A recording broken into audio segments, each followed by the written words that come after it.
D-Lo 404 Boxing. Alright, so I read this morning that the Mike Tyson versus Roy Jones Jr. fight, which is supposed to take place like early to mid-September, actually supposed to take place on the weekend of Mexican Independence Day, has actually been postponed, and the tentative date, if I'm not mistaken, that I read was like November 14th.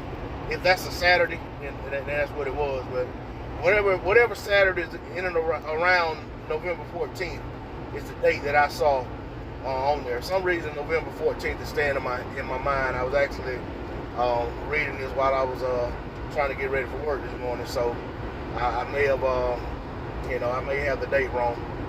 But either way, I think this is one of those situations where, for the sake of the event, it would have been great for it to go ahead and take place on the original date, because there wasn't really a big fight going on around that time. Even Canelo hadn't even locked in the date, which he usually fights on. He hadn't even locked in that date for a fight, and looked as if he was going to move on to something else. And quite honestly, with it already being August, Canelo not having an opponent, it looks unlikely that he's going to fight on that date anyway. But I don't know what the situation is or what happened. I didn't actually get a chance to really delve into the article. I saw the headline and read the first few lines of it, but like I said, I was trying to get ready for work. But I will go back and read the article in its entirety and find out what's going on with it.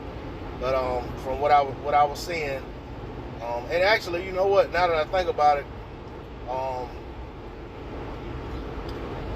it actually, it was. Yeah, I think it was November 14th. I was about to say it might have been October. Yeah, I'm pretty sure it was November. So you're talking about 2 full months, pretty much, that the fight has been pushed back. And by that time, you're gonna have a lot of other events going on in boxing.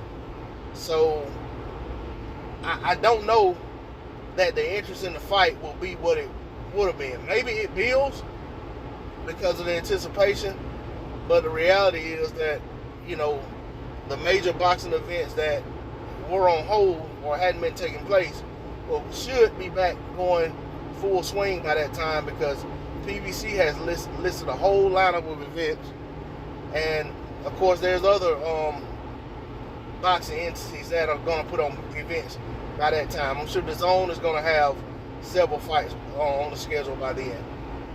Top Rank ESPN will probably have several fights on the schedule by that time. So, by then the palate will have been probably wet by other fights. So that appetite for just anything viable in boxing isn't going to be there. It may be some that look at that as, okay, this isn't a real boxing event. Let me watch it. Let me focus on these real current up-to-date, fights that are going on. But we'll see. At the end of the day, it's still Mike Tyson. It's still Roy Jones. That's still, in my opinion, a big event that can do serious numbers, even though it's not an official fight. It's supposed to be an exhibition fight. But there could be, maybe it's getting pushed back because they're going to make it. I don't know. And to be honest, I'm hoping that it's not being pushed back. Like I said, it's something I read. It may not be a lot of truth to it. I actually hope it isn't, because I really wanted to see it, and I was looking forward to watching it next month. It's D-Lo 404 Boxing. Please like, share, comment, and subscribe. I'm out. Peace.